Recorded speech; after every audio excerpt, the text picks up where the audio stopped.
Imagine this. You're surrounded by people every day, smiles, handshakes, kind words. But how many of those gestures carry sincerity? How many are simply masks, hiding intentions that never meet the eye? In a world where trust is currency and deception is often cloaked in charm, it becomes essential to look deeper, to understand not just people, but ourselves. The Stoics weren't just philosophers lost in scrolls. They were realists. They knew that while we can't control the deceit or virtue of others, we can sharpen our own judgment. We can train our perception to detect the quiet signals, what's said, what's not, and what's hidden beneath politeness. Epictetus once said, "It's not things that disturb us, but our judgments about them." Today, that wisdom matters more than ever. Through this journey, we'll explore how Stoicism helps us navigate the messy, unpredictable world of human relationships. From understanding subtle betrayal to reinforcing your inner peace, you'll walk away with insights to strengthen your emotional armor and deepen your sense of purpose. So if you're ready to see people not just as they appear, but as they truly are, and if you value timeless wisdom over temporary distraction, stick around. Hit that subscribe button and stay engaged until the end.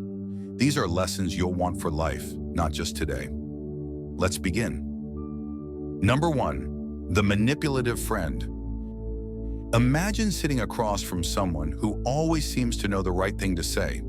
Their words soothe your worries, and their presence makes you feel valued. Over coffee, they lean in, nodding at just the right moments, echoing your fears and affirming your hopes. For a while, it feels like you found a rare kind of connection, someone who truly understands you. But over time, something changes.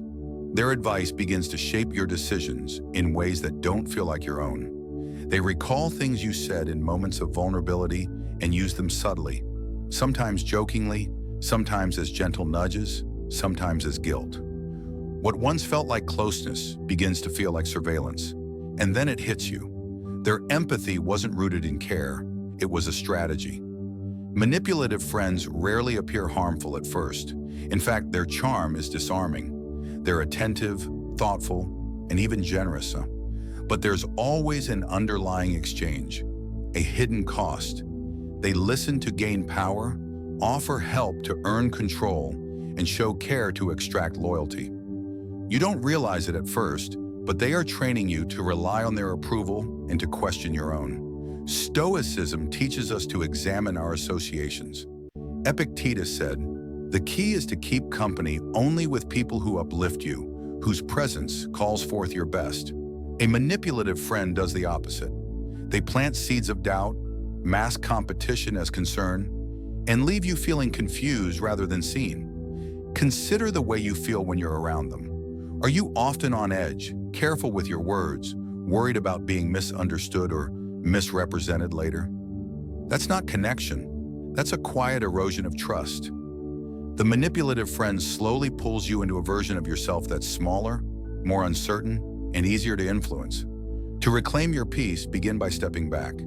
Don't confront them with fire, simply remove the fuel. Stop feeding the emotional loop by sharing everything. Observe their response when you don't play into their expectations. True friends will respect your space. Manipulative ones will try harder to maintain control. Gradually shift your focus toward relationships that are simple, supportive, and free from the feeling of being managed. A genuine friend doesn't need leverage. They offer presence without pressure. And if it hurts to walk away, remember, sometimes we must let go of the people who feel familiar but keep us stuck. Not out of anger, but out of clarity. Number 2, the subtle erosion of confidence. Imagine living in a house where every day a small drip of water lands on the same spot. At first it's unnoticeable, harmless even. But over time the paint begins to peel, the wood weakens, and eventually a visible dent appears. This is what it feels like to be around someone whose words constantly chip away at your confidence. Small, repeated drops of criticism that over time leave lasting marks. There are people who wear the cloak of helpfulness, but are in fact experts at planting doubt. No matter how sincere your efforts or how thoughtful your ideas, they seem to find a way to poke holes in them. Their voice becomes a background hum of disapproval, subtle yet ever present. They'll say they're just offering feedback, but their timing, tone, and frequency often feel more like passive resistance than genuine support. In truth, their criticism rarely lifts you up. It just keeps you small. I once worked alongside someone like this. Every idea I pitched was met with a dismissive glance or a casually sarcastic remark. Over time, I began to second-guess myself, not because I wasn't capable, but because their constant critiques made me feel like I wasn't. It took months to realize that their comments weren't rooted in truth, but in their own limitations. When I finally stepped back, I saw that their pattern of criticism extended to others too. It was never about me. It was about their need to control the atmosphere around them. People like this often criticize from their own place of fear or inadequacy. They struggle with their own insecurities and attempt to level the field by pulling others down. But when we absorb their negativity, we take on burdens that were never ours to begin with. In Stoic terms, this is an error of judgment, mistaking someone else's projection for personal failure. The antidote is awareness. We must become conscious of how certain voices affect our inner world. Feedback should nourish growth, not suppress it. Criticism, when constructive, should help you expand, not retreat. And when it doesn't, it's okay to politely disregard it and protect your peace. Sometimes the most powerful thing you can do is say nothing. Just move forward, unaffected. Not all battles need your energy. Not all opinions deserve your attention. By returning your focus inward, you reclaim the power to define yourself.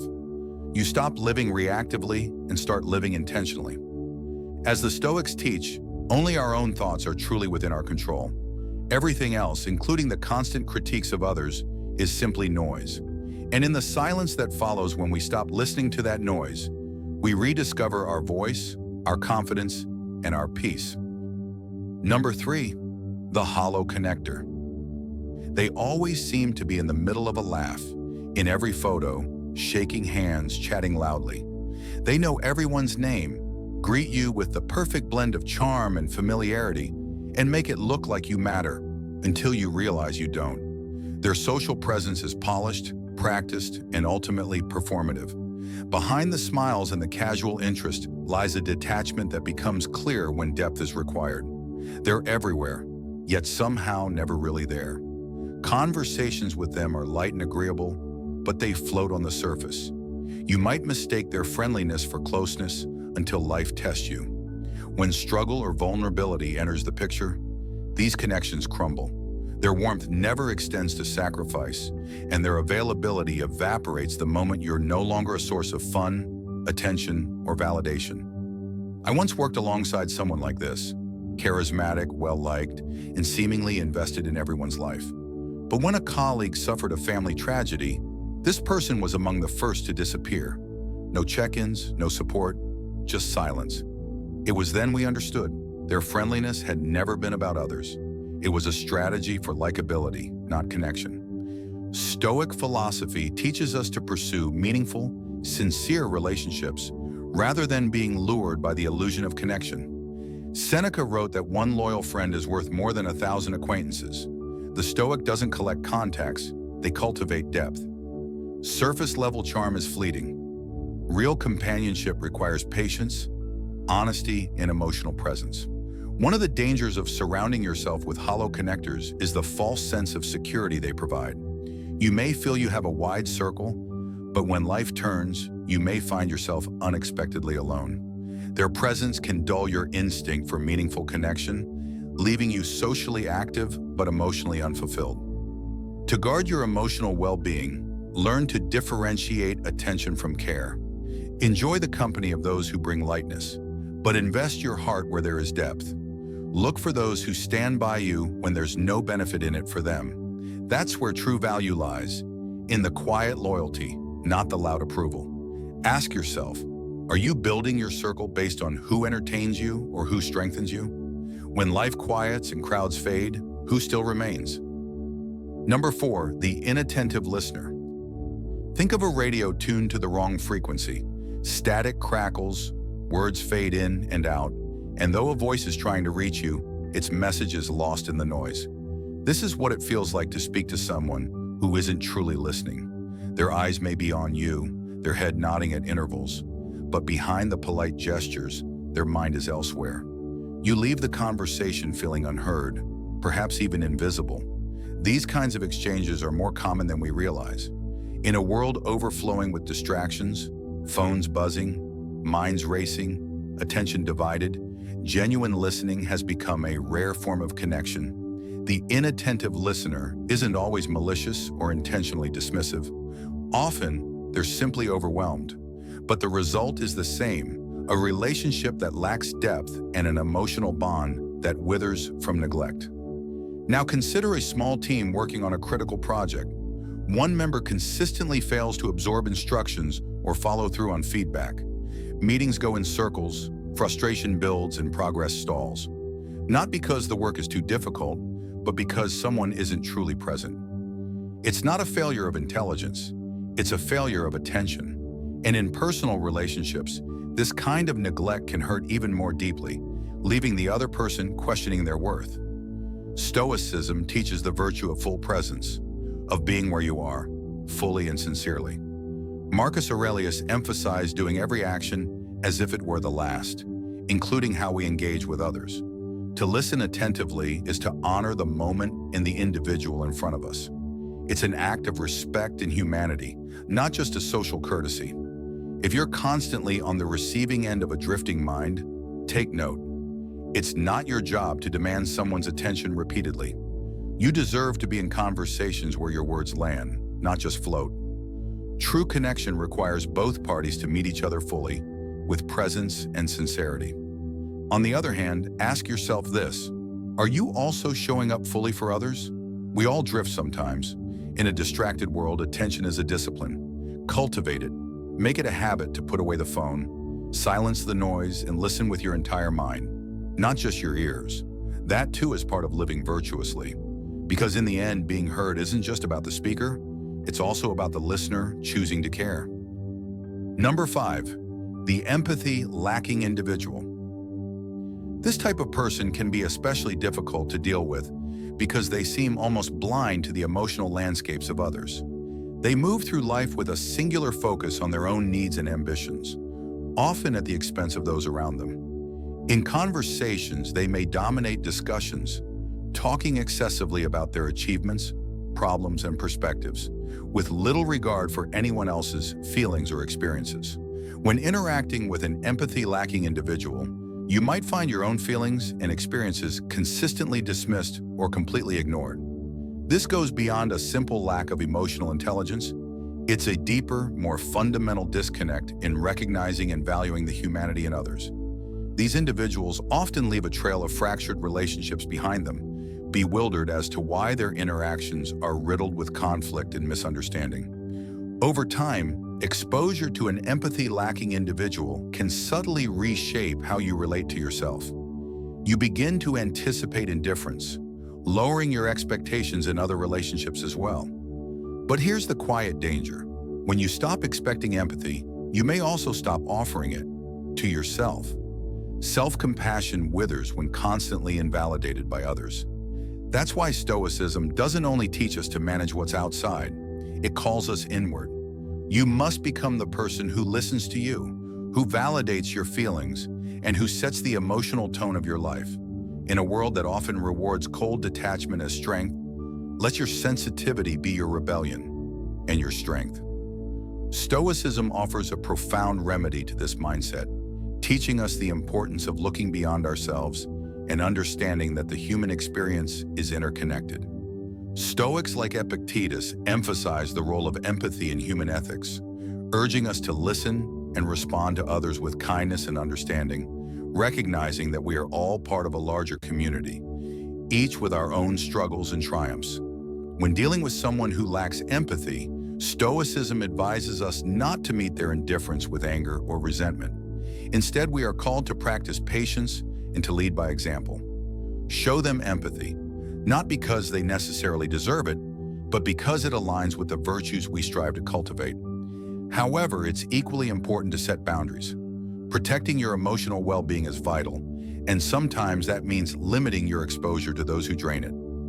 Engaging with an empathy-lacking individual requires a delicate balance of compassion and self-preservation. While you can model empathetic behavior, you must also recognize when to step back and not allow their self-centeredness to disturb your peace. As Marcus Aurelius wisely noted, "What we do now echoes in eternity." Let your actions reflect your integrity and compassion, even in the face of apathy. This isn't just about attempting to change someone else. It's about holding steadfast to your values, regardless of how others choose to act. Number 6, silent agitators, the masters of subtle disruption. During a family gathering, Lena shares some good news. She's finally starting her own business. Most people cheer, but her cousin leans in and says with a smirk, "That's ambitious of you." It sounds harmless, but Lena knows that tone. It's not encouragement, it's veiled doubt. No argument, no open criticism, just a well-placed seed of insecurity dropped in front of everyone. She smiles, but inside something recoils.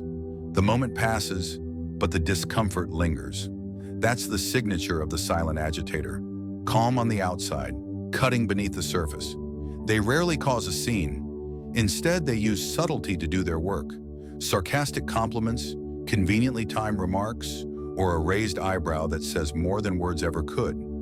You don't always realize what's happened until later. They are experts in emotional disorientation, leaving you wondering if you're overreacting or if they meant anything at all. The challenge with these individuals is that they operate in the gray area, never outright cruel, yet consistently unsettling. Their aim is to unnerve you in ways that seem minor but accumulate. Over time, their behavior wears on your confidence, energy, and mental clarity. You become emotionally vigilant, always anticipating the next offhand remark or passive dig. Consider a colleague who always seems to joke about your performance in front of your boss. "Well, we know you're not a morning person," they say after you've missed one early meeting. Laughter follows.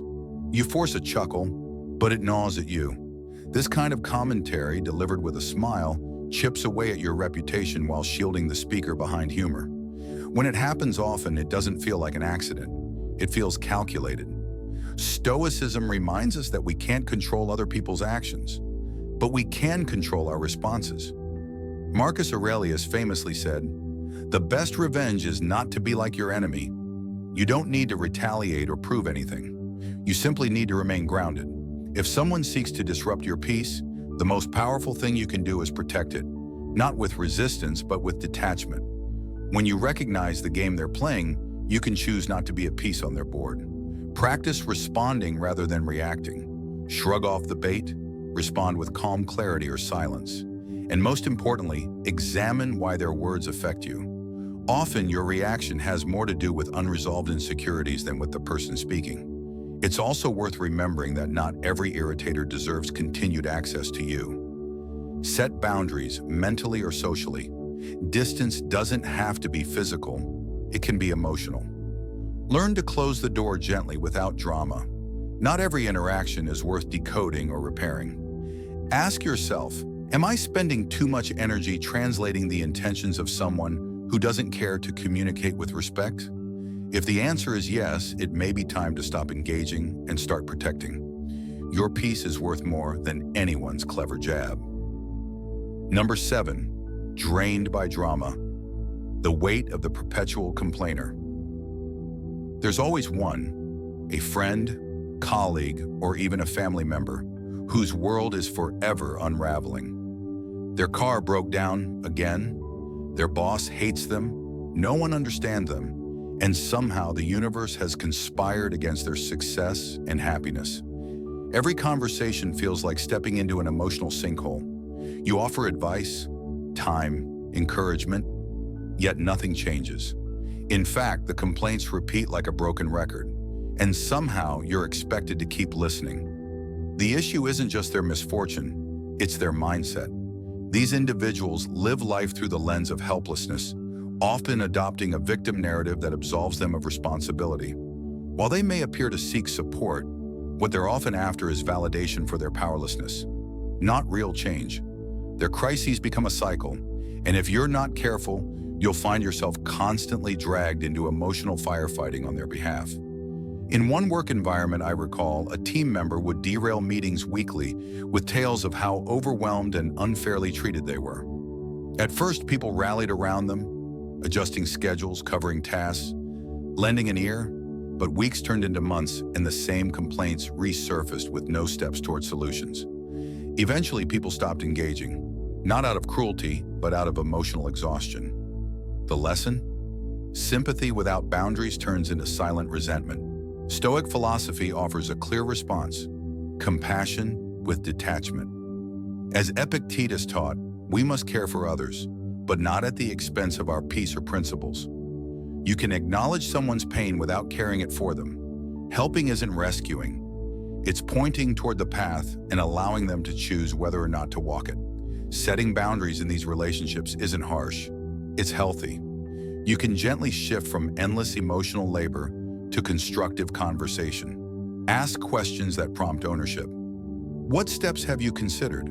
Or how can you take control of this next time? If the answer is always deflection or blame, that's your signal. You're not abandoning them. You're refusing to enable the cycle. And remember, you're not selfish for protecting your energy. Constant exposure to negativity, even cloaked in vulnerability, slowly chips away at your resilience. Just as the Stoics prize serenity in the face of life's chaos, you must guard your own mental stillness from those who unintentionally or intentionally disturb it. True support isn't found in endless rescue. It's in being a mirror, not a crutch. One that reflects reality with kindness, but also with clarity. Number 8, the mirror with two faces. Better to be slapped with the truth than kissed with a lie. Imagine placing your trust in someone, sharing your thoughts, your plans, and even your fears, only to discover that the same person speaks ill of you the moment you're out of sight. This is the world of the two-faced individual, someone who wears different masks depending on the audience. They are charming and agreeable in your presence, yet silently chip away at your integrity behind closed doors. Their betrayal doesn't always shout, it whispers through backhanded compliments, subtle distortions of truth, or passive sabotage. In Stoic terms, these individuals are tests of character, not threats to it. While it's easy to be consumed by the sting of betrayal, Stoicism reminds us that our peace must not be handed over so easily. We cannot always prevent deceit, but we can choose how much power it holds over us. As Epictetus said, it's not things that disturb us, but our judgment about them. When we understand that deception is a reflection of the deceiver, not of our worth, we begin to reclaim control. I once trusted someone I believed to be genuinely supportive, until I heard the same person discredit me in a conversation they thought would never reach my ears. It was a quiet but profound turning point. Instead of reacting in anger, I chose to withdraw with dignity and let their behavior speak for itself. That experience didn't harden me, but it did sharpen my discernment and deepen my appreciation for those who are loyal even in silence. Seneca encouraged us to choose our company with care, warning that bad company corrupts good character. So we respond not with bitterness, but with clarity. Reduce emotional dependence on those who thrive in duplicity, and instead build your circle around those who honor truth, even in your absence. Like steel tested by fire, your ability to remain whole amid hidden blades is a quiet strength, one that speaks louder than the gossip ever could. Remember, your integrity isn't defined by others' dishonesty. It's measured by how you uphold your values in a world where loyalty is often traded for convenience. Learn, forgive if you must, but protect your peace with wisdom. Number 9, facing the storm. How to handle toxic people without losing yourself. There are some people whose presence feels like walking into a thundercloud. They don't always shout or openly criticize, but the emotional weight they carry and cast can smother everything good around them. These are the toxic individuals. They may not come with a warning label, but their impact is unmistakable. Manipulation disguised as care, criticism masked as concern, jealousy that seeps out in sarcasm or silence. Over time, their behavior creates an atmosphere where you find yourself constantly tense, second-guessing your worth, questioning your choices, and tiptoeing to maintain peace. What makes them so damaging isn't always what they say, but the way they subtly erode your confidence and clarity. They can turn joyful moments into sources of shame or doubt, framing your success as arrogance or your boundaries as rejection. The confusion they cause often leads you to blame yourself, not realizing you're stuck in a cycle designed to disempower. Their negativity becomes the lens through which your world is filtered, and before long, it can start to change how you see everything, including yourself. The ancient Stoics faced many hardships, wars, exile, betrayal, yet they taught that peace of mind is not about what surrounds you, but what lives within you. Epictetus, once a slave, reminded his students that freedom comes not from controlling others, but from mastering one's own reactions. His wisdom invites us to understand that toxic behavior is a reflection of the other person's inner disorder, not your failure to please or fix them. This perspective shifts the power back into your hands. Instead of trying to decode their moods or constantly manage their reactions, you begin to build your own inner foundation. You establish limits, not out of cruelty, but out of compassion for your well-being. You begin to say, "This is what I will allow," and stand firm in that boundary. Some people may not like it. The toxic person might push harder, guilt trip, or disappear altogether. But your peace is no longer up for negotiation. Imagine waking up and not dreading a message, a call, or the passive-aggressive silence that used to ruin your day. Imagine reclaiming your energy, investing it in people and pursuits that bring joy rather than tension. In that kind of life, you don't just survive relationships, you flourish within them. Toxic people fade into the background, no longer central to your emotional weather. You stop living in reaction and start living in intention. Sometimes the most courageous act of self-preservation is choosing absence over exposure. This isn't weakness, it's wisdom. Removing yourself from chronic toxicity is not about giving up on someone, but about refusing to give up on yourself. Life is too short to be spent soothing the storms of people who refuse to carry their own umbrellas. And if you've ever felt guilty for stepping away, let this be your reminder. Protecting your mental and emotional health is not selfish, it's essential. Just as we choose nourishing food for our bodies, we must also choose nourishing relationships for our hearts and minds. Who you allow close to you helps shape your days, your energy, and your future. Honor that choice with care. Number 10, the puppeteer of perception, recognizing the master manipulator. Imagine standing in a room where nothing is broken, yet everything feels off. The lights are on, the faces are familiar, and the conversation sounds normal. But something beneath it all gnaws at your instincts. That's what it's like to be under the influence of a master manipulator. Everything looks fine until it isn't. Master manipulators aren't loud or obvious. They work quietly, weaving control through charm, guilt, and confusion. They don't need to yell to dominate. They merely reshape the narrative until you question your own thoughts. Their power lies in subtlety, a compliment that turns into a jab, support that feels conditional, praise followed by unpredictable punishment. You begin to doubt yourself. Conversations become mental mazes. You explain things twice, 3 times, and still end up apologizing. Their talent is not in shouting commands, but in nudging your decisions, blurring your certainty, and turning your clarity into dependency. The Stoics offer powerful tools to navigate this mental fog. Epictetus reminds us, "No man is free who is not master of himself." Freedom begins when you reclaim your own judgment. Recognize manipulation not as your failure to please, but their refusal to relate honestly. You are not responsible for their distortion, only for your response.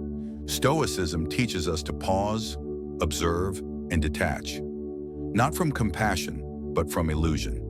A manipulator thrives on emotional reactions. When you stop offering them, their strings lose tension. When you act from virtue, not fear, you reclaim your power. It's easy to feel guilty for pulling back, especially when the manipulator plays the victim or accuses you of being cold. But distance isn't cruelty. It's a declaration that your peace is no longer up for negotiation.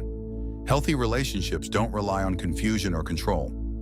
You're not obligated to keep someone close just because they know how to make you feel guilty when you need space. Let them spin their story. You don't need to correct it. You need to walk out of it. Over time, the absence of manipulation becomes your clarity. You think more clearly. Your decisions feel like yours again. You trust your instincts, your boundaries, your rhythm, and you no longer interpret peace as emptiness. You welcome it as freedom. In the end, the Stoic doesn't fight for dominance. They fight for alignment with truth, reason, and virtue. When you step away from the manipulator, you're not abandoning a person, you're abandoning distortion. What returns to you is far greater: your integrity, your stillness, and your power. In a world filled with mass and shifting motives, Stoic wisdom reminds us that our true power lies in how we respond, not in trying to control others. By cultivating discernment, setting boundaries, and holding firm to our values, we protect our peace and stay grounded in integrity. Every interaction becomes an opportunity to practice virtue, patience, empathy, courage, and clarity. When we choose awareness over assumption and principle over impulse, we become unshakable. Let these insights guide your steps, and remember, guard your peace, trust with wisdom, and always return to what you can control: yourself. That's where freedom begins. If you found this video interesting, don't forget to like, share, and subscribe for more insights on mastering life through Stoic wisdom.